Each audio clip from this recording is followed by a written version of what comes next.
हाँ जी। तो hello everyone, आप देख रहे हो डे 5 का session number 1 only on the champion eagle. तो आज हम अपने फिज़िक्स के लेक्चर नंबर 3 को स्टार्ट करने वाले हैं। और लेक्चर 3 में हमने पढ़ना क्या है, पहले तो हमने लास्ट लेक्चर को रिवाइज करना है,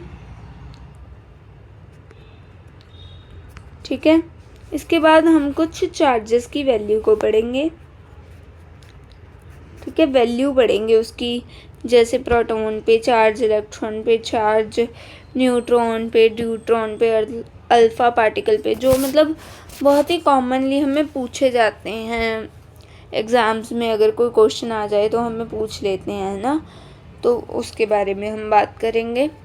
तो उन चार्जेस की वैल्यू देखेंगे हम, ठीक है। और इसके बाद हम क्वांटाइजेशन ऑफ चार्ज,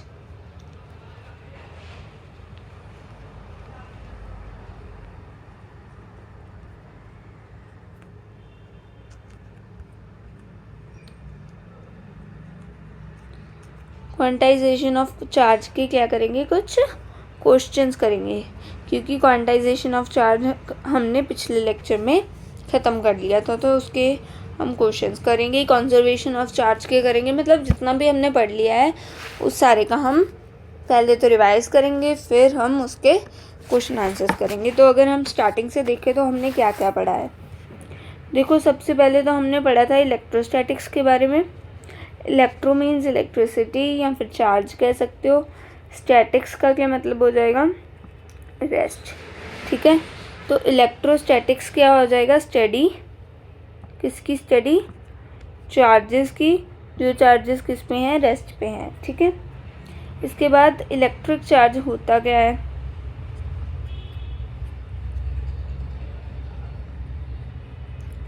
प्रॉपर्टी होती है किसी बॉडी की। क्या होती है, प्रॉपर्टी होती है बॉडी की। कब राइज होती है, जब क्या होगा, एक्सचेंज ऑफ इलेक्ट्रॉन्स होंगे, तब ये प्रॉपर्टी क्या है, बॉडी में अराइज होगी। यहाँ तक हमें बात क्लियर हो गई है। इसके बाद हमने चार्जिंग ऑफ बॉडी के बारे में पढ़ा था कि बॉडी को चार्ज कैसे करते हैं। यहाँ पे हमने पढ़ा ना भी, एक्सचेंज ऑफ इलेक्ट्रॉन से बॉडी क्या होती है, चार्ज होती है। तो अब बॉडी चार्ज कैसे होगी, हमने बात की थी कि यहाँ पे एटम में न्यूक्लियस होता है,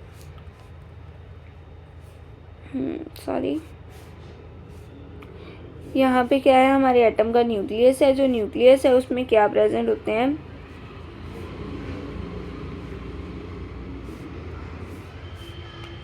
प्रोटॉन्स प्रेजेंट होते हैं और न्यूट्रॉन्स प्रेजेंट होते हैं, ठीक है। और यहाँ पे क्या प्रेजेंट होते हैं, इलेक्ट्रॉन्स प्रेजेंट होते हैं, ठीक है, ऑर्बिट्स में। तो ऑर्बिट्स क्या है, मान लो ये एक हमारा घर है, तो इसके दरवाजे पे इलेक्ट्रॉन्स खड़े हैं, तो वो बाहर जाएंगे पहले, और वही दरवाजे पे आके किसी और एटम से आके खड़े भी हो सकते हैं दरवाजे पे। लेकिन प्रोटॉन्स क्या हैं, घर के अंदर बैठे हैं। तो घर के अंदर जो बैठे हैं उन्हें तो बाहर के बारे में कुछ पता नहीं चलेगा, वो अपने घर में ही बैठे रहेंगे, ठीक है। तो ये बात होगी। तो यहाँ पे हमेशा क्या होगा, एक्सचेंज ऑफ इलेक्ट्रॉन्स होगा। अगर तो इलेक्ट्रॉन्स गेन किए हैं, मतलब क्या हो जाएगा, एक्सेस हो जाएगा। अगर इलेक्ट्रॉन्स एक्सेस हो रही हैं तो क्या हो जाएगा, नेगेटिव चार्ज प्रोड्यूस होगा बॉडी में। और अगर किसी बॉडी पे क्या है, इलेक्ट्रॉन्स डेफिशिट है, बॉडी क्या है, डेफिशिट है बॉडी, तो क्या होगा, पॉजिटिव चार्ज आएगा, ठीक है। तो यहाँ तक हमें बात क्या हो गई है, क्लियर हो गई है। इसका एक और रीज़न होता है कि इलेक्ट्रॉन्स जो होते हैं उसका मास कितना होता है, 9.1 × 10⁻⁻31 kg। और जो प्रोटॉन्स है उसका मास इसके कंपैरेटिवली 2000 टाइम्स ज़्यादा होता है, ठीक है। तो यहाँ तक हमारी बात हो गई है। इसके बाद हमने पढ़े थे प्रॉपर्टीज़ ऑफ चार्ज, ठीक है। 3 प्रॉपर्टीज़ मैंने आपको बताई थी, कौन कौन सी हैं प्रॉपर्टीज़ चार्ज की।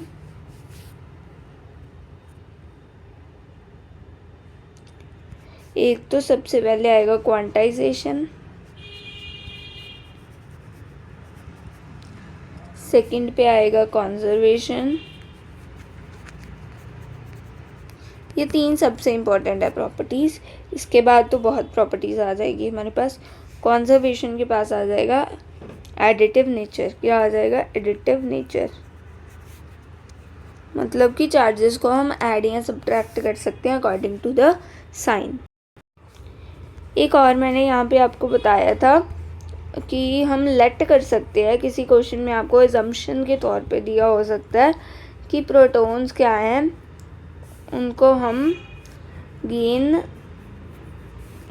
या लूज़ कर सकते हैं, मतलब कि एक्सचेंज कर सकते हैं हम प्रोटॉन्स को। तो क्या होगा अगर तो प्रोटॉन्स की डेफिशिएंसी होगी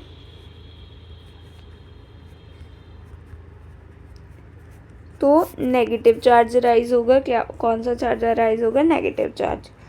और अगर प्रोटॉन्स क्या है? एक्सेस है, तो होगा पॉजिटिव चार्ज डेवलप होगा। लेकिन ये पॉसिबल ही नहीं है, ठीक है। इसके बाद हमने क्या किया था? चार्जेस प्रॉपर्टीज़ बात कर रहे थे हम चार्ज की। ये क्या हो गया?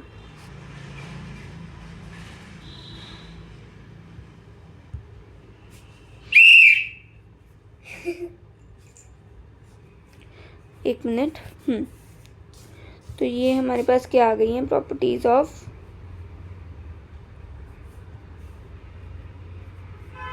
चार्ज आ गई हैं, हमने जो पढ़ी है। क्वांटाइजेशन आ गई, कंजर्वेशन आ गई और एडिटिव नेचर आ गया हमारे पास, ठीक है। तो यहाँ तक हमें क्लियर है बात। तो इसके बाद हमने चार्ज के बारे में और क्या पढ़ा था? उसके यूनिट्स पढ़े थे हमने चार्ज के। चार्ज का यूनिट क्या है? SI यूनिट है हमारे पास कूलम। CGS यूनिट है हमारे पास स्टैट कूलम, जिसको हम क्या कहते हैं? फ्रैंकलिन भी कह सकते हैं। क्या कह सकते हो? फ्रैंकलिन। और ठीक है, फ्रैंकलिन भी कह सकते हो आप, स्टैट कूलम भी कह सकते हो, और क्या कह सकते हो? ESU means electrostatic unit. और ये तीनों क्या हैं? इक्वल होते हैं। और ये क्या है? स्मॉलेस्ट यूनिट है चार्ज का। और जो फराडे है वो क्या है? लार्जेस्ट यूनिट है चार्ज का। और एक और चार्ज होता है EMU।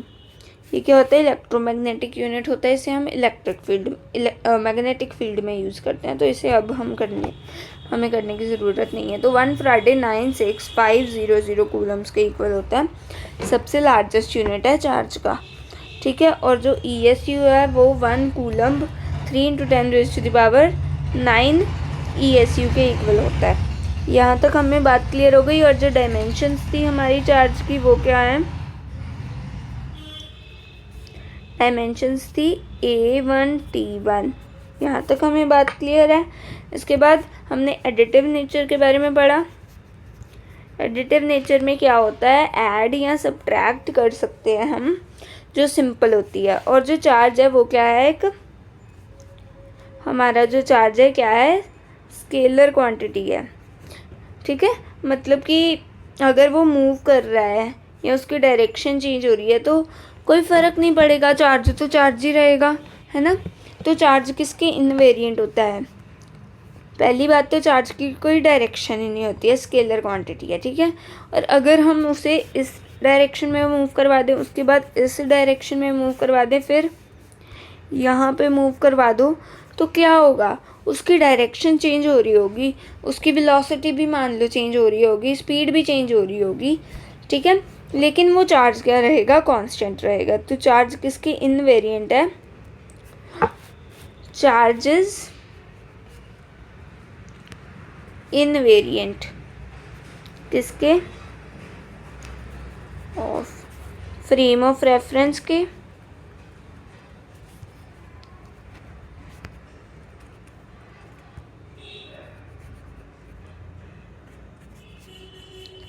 ठीक है, मतलब अगर यहाँ पे कोई चार्ज बोल रहा है आप उसको किसी भी पॉइंट से देखो, आपको क्या दिखेगा, उतना ही मैग्नीट्यूड दिखेगा, उतनी ही पॉजिटिव और नेगेटिव वैल्यू दिखेगी आपको। अगर कोई चार्ज +2 कूलम है तो आपको +2 ही दिखेगा, आपको -1 नहीं दिख सकता। ना ही मैग्नीट्यूड चेंज होगा, ना ही साइन चेंज होगा, ठीक है। और इसके बाद हमने बात की थी मोशन पे नहीं डिपेंड करता, चाहे वो रोटेशन मोशन हो चाहे वो ट्रांसलेशन मोशन हो, चार्ज क्या रहेगा, कांस्टेंट रहेगा। इसके बाद हमने एक और पॉइंट लिया था कि जो रिपल्शन है वो क्या है, श्योर चेक है चार्ज का।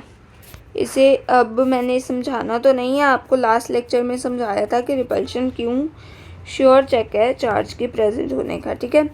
इसके बाद ये तो हमें छोटी क्लासेस से ही पता है, like charges repel each other, और जो अनलाइक चार्जेस है वो क्या करते हैं, अट्रैक्ट करते हैं। क्या करते हैं, अट्रैक्ट ईच अदर। इसके बाद स्पेसिफिक चार्ज देखोगे तो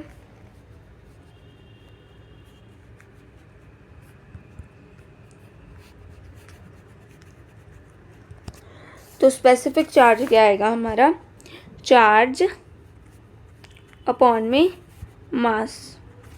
किसी भी बॉडी पे कितना चार्ज है और किसी भी बॉडी का कितना मास है।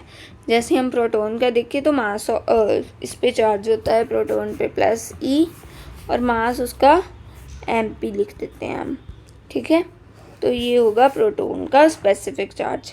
इसके बाद अगर आप यहाँ पे हमने मोशन के बारे में तो लिखा है ना, कि मोशन पे डिपेंड नहीं करता, मोशन चाहे एक्सेलरेटिंग हो चाहे वेलोसिटी कांस्टेंट वेलोसिटी के साथ हो चाहे ज़ीरो वेलोसिटी के साथ हो, जो चार्ज है वो क्या रहेगा, इनवेरिएंट रहेगा, मतलब हर टाइम सेम रहेगा।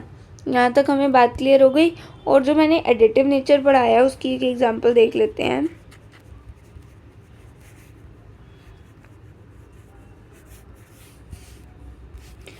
जैसे मैं आपको कंडक्शन का मेथड आगे पढ़ाऊंगी तो आप यहाँ पे एक बार मान लो,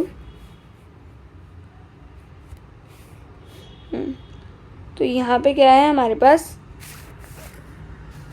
ये कंडक्टिंग बॉडीज़ हैं 2, ठीक है। तो अब क्या होगा, इस पे कुछ चार्ज है, मान लो +2 कूलम, और यहाँ पे क्या है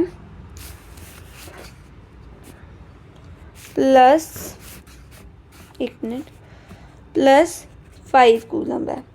तो हम क्या बात करेंगे, कंडक्शन की, किसकी, कंडक्शन की बात कर लेते हैं। कंडक्शन में क्या होता है मैं आपको आगे बताऊंगी, वैसे तो एक बार जस्ट एग्जांपल के तौर पे हम समझ रहे हैं। तो कंडक्शन में क्या होगा, जो एक बॉडी है हम उसको दूसरे के साथ क्या करवा देंगे, कांटेक्ट में ले आएंगे। कहाँ पे ले आएंगे, कांटेक्ट में ले आएंगे। जब कांटेक्ट में लेके आएंगे तो क्या होगा, जो इन दोनों पे अलग अलग चार्ज था, क्या क्या चार्ज था इन दोनों पे, एक पे था +2 और दूसरे पे क्या था, सॉरी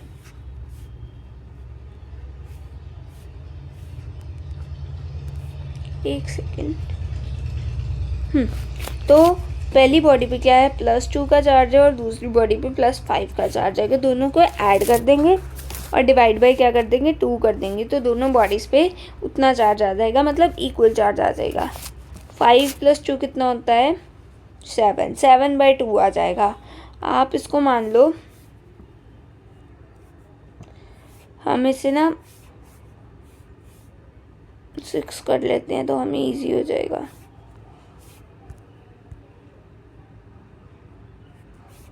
एक सेकेंड, +6 आ गया, तो यहाँ पे भी हम 6 कर लेते हैं। 6 आएगा तो +2 + 6 क्या आ जाएगा, +8 आ जाएगा, +8/2 आ जाएगा, तो हमारा क्या आ जाएगा, +4 आ जाएगा। तो यहाँ पे क्या हुआ, जितना इसके पास एक्सेस चार्ज था, इसके पास तो कम है इसके कंपैरेटिवली में, ठीक है, +6 ज़्यादा होता है, +2 कम होता है। इसके बाद जो इसके पास जो एक्सेस चार्ज है वो क्या है, ये शेयर कर देगा और दोनों पे क्या आ जाएगा, इक्वल चार्ज आ जाएगा, मतलब इक्विलिब्रियम वाली पोजीशन आ जाएगी। तो यहाँ पे क्या है,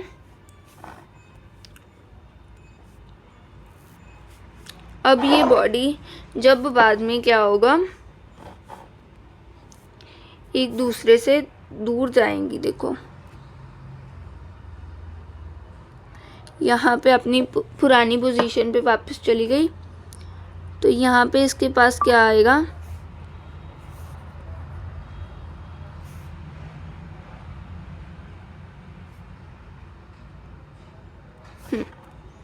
तो यहाँ पे अब इसके पास कितना चार्ज आ जाएगा, +4, इसके पास भी कितना चार्ज आ जाएगा, +4। चाहे आप इसको इसकी पुरानी पोजीशन पे लेके जाओ, चाहे उसको वहीं पे रख दो जहाँ पे हमने इनको कांटेक्ट में लाए थे, वहाँ पे भी रख दोगे तो दोनों पे क्या आ जाएगा, +4 चार्ज आ जाएगा। और टोटल चार्ज देखें तो कितना रहा, कंजर्व्ड रहा। पहले था +2 +6 = 8 और अब भी कितना है, +4 = 8। बस इतना होता है कि ये दोनों को क्या कर देते हैं, हम इक्वल कर देते हैं। क्या कर देते हैं, इक्वल कर देते हैं, इक्विलिब्रियम में ले आते हैं। जब ये क्या है, दो कंडक्टिंग बॉडीज़ होनी चाहिए, ठीक है, ये याद रखना आप। कंडक्टिंग बॉडीज़ को अगर हम क्या करेंगे, लेके आएंगे कॉन्टैक्ट में, ठीक है। यहाँ तक हमें बात क्लियर हो गई। और ये क्या था, हमारा चार्ज कंजर्व्ड रहा, ये भी हमें यहाँ से समझ आ रहा है, ठीक है। इसके बाद हमने किसकी बात करनी थी, हम अब क्वांटाइजेशन ऑफ चार्ज को डिस्कस कर लेते हैं। और साथ ही साथ मैंने जो आपको बताने हैं, क्या बताना है मैंने, चार्जेस बताने हैं अलग अलग बॉडीज़ पे, वो हम डिस्कस कर लेते हैं, ठीक है। तो अब हम पहले क्या है, क्वांटाइजेशन ऑफ चार्ज को रिवाइज कर लेते हैं। तो क्वांटाइजेशन ऑफ चार्ज में हमने पढ़ा क्या था, क्वांटाइजेशन ऑफ चार्ज की डेफिनेशन है, मतलब उसको अगर हम एक्सप्लेन करना चाहें थ्योरेटिकल वे में, तो हम कहेंगे कि किसी भी बॉडी पे कितना चार्ज पॉसिबल है जो क्या हो, बेसिक यूनिट ऑफ चार्ज का इंटीग्रल मल्टीपल हो। और बेसिक यूनिट ऑफ चार्ज क्या है, ई क्या है, बेसिक यूनिट ऑफ चार्ज, ठीक है। तो ये बेसिक यूनिट ऑफ चार्ज है। और ई किसके इक्वल है, चार्ज ऑन इलेक्ट्रॉन के मैग्नीट्यूड के, चार्ज ऑन प्रोटॉन के भी मैग्नीट्यूड के। जस्ट डिफरेंस इतना होगा कि चार्ज ऑन इलेक्ट्रॉन और प्रोटॉन क्या होते हैं, इक्वल होते हैं मैग्नीट्यूड में, बट इलेक्ट्रॉन नेगेटिव होता है, प्रोटॉन पॉजिटिव होता है। यहाँ तक हमें बात क्लियर हो गई है। तो जो मिनिमम हमारे पास चार्ज हो सकता है वो कितना होगा, ई, कितना होगा, ई।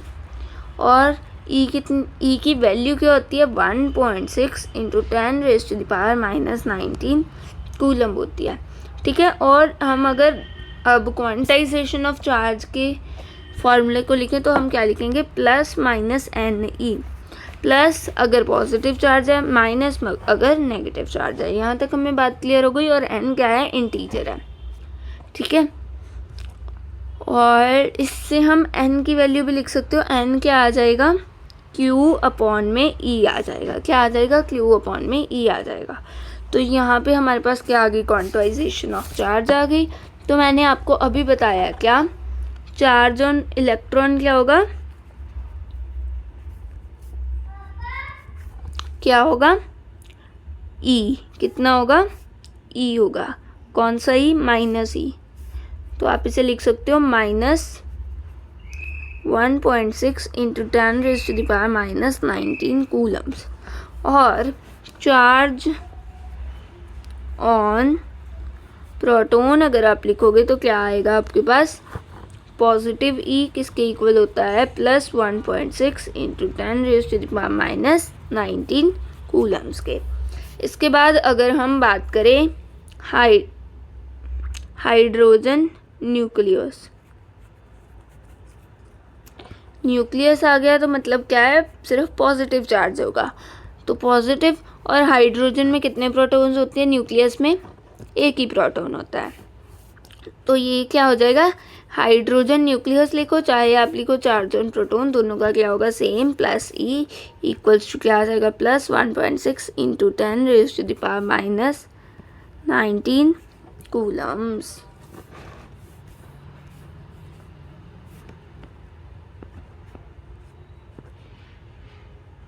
इसके बाद हमारे पास हीलियम न्यूक्लियस आ जाएगा। हीलियम क्या होता है, एटॉमिक नंबर 2 होता है, और हाइड्रोजन का एटॉमिक नंबर 1 होता है। न्यूक्लियस मतलब पॉजिटिव चार्ज आएगा क्योंकि न्यूक्लियस में प्रोटॉन्स और न्यूट्रॉन्स प्रेजेंट होते हैं। न्यूट्रॉन्स पे कोई चार्ज नहीं होता, ये भी आप नोट कर लो। चार्ज ऑन न्यूट्रॉन कितना होता है, 0 कूलम होता है। तो न्यूक्लियस में क्या होगा, सिर्फ पॉजिटिव चार्ज प्रेजेंट होगा क्योंकि न्यूट्रॉन्स पे चार्ज 0 होता है। हीलियम में, तो हीलियम में कितने होंगे, 2 प्रोटॉन्स होंगे, तो 2e लिख देंगे, +2e। तो ये आ जाएगा +3.2 इंटू 10⁻⁻19 कूलम्स। क्या आ जाएगा, 3.2 इंटू 10⁻⁻19 कूलम्स आ जाएगा। यहाँ तक हमें बात हो गई क्लियर। इसके बाद आप हीलियम न्यूक्लियस को क्या लिख सकते हो, हीलियम आयन लिख सकते हो, He2 positive ion, helium ion. इसे आप और क्या लिख सकते हो, अल्फा पार्टिकल। क्या कहेंगे, अल्फा पार्टिकल। ठीक है, सभी पे तीनों क्या है, एक ही चीज़ है, और इसका चार्ज क्या होता है, 3.2 इंटू 10⁻⁻19 कूलम्स। यहाँ तक हमें बात हो गई है क्लियर। इसके बाद अगर मैं कहूँ आपको हीलियम एटम पे, तो हीलियम एटम है, मतलब एटम होगा तो न्यूक्लियस भी प्रेजेंट होगा और इलेक्ट्रॉन ऑर्बिट्स भी प्रेजेंट होंगे। न्यूक्लियस में पॉजिटिव चार्ज होगा, ऑर्बिट्स में नेगेटिव चार्ज होगा। तो पॉजिटिव नेगेटिव होंगे, और एटम में कितना होता है, नंबर ऑफ,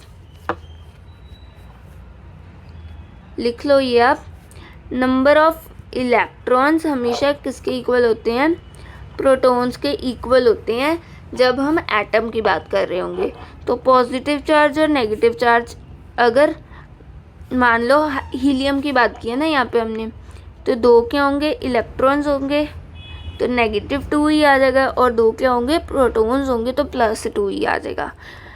नेट क्या आएगा, 0 कूलम चार्ज आएगा। कितना आएगा, 0 कूलम। यहाँ तक हमें बात हो गई क्लियर। इसके बाद आपको हाइड्रोजन एटम आ जाए तो भी क्या होगा, +1e आएगा और -1e आएगा, इक्वल्स टू फिर से 0 कूलम आ जाएगा। मतलब कोई भी एटम हो, एटम पे कितना चार्ज होता है, 0 कूलम का चार्ज होता है। आयन्स पे चार्ज हम देख सकते हैं, हमें वैसे आयन जैसे हीलियम है 2 पॉजिटिव दिया है तो 2 पॉजिटिव चार्ज होगा। 2 पॉजिटिव में मतलब क्या होता है, 2 को हम e से मल्टीप्लाई करेंगे तो 3.2 इंटू 10⁻⁻19 कूलम्स आ जाता है। ठीक है, यहाँ तक हमें बात क्या हो गई है, अब क्लियर हो गई है। अब आज का हमने रिवीजन लेक्चर ही रख लिया क्योंकि हमें 2 दिन का गैप पड़ गया था फिज़िक्स पढ़ने में। तो आज हमने रिवीजन कर ली और फिर नेक्स्ट लेक्चर में हम क्वेश्चन प्रैक्टिस कर लेंगे। ठीक है, और thank you for watching the video. Stay tuned, like, share and subscribe. Bye.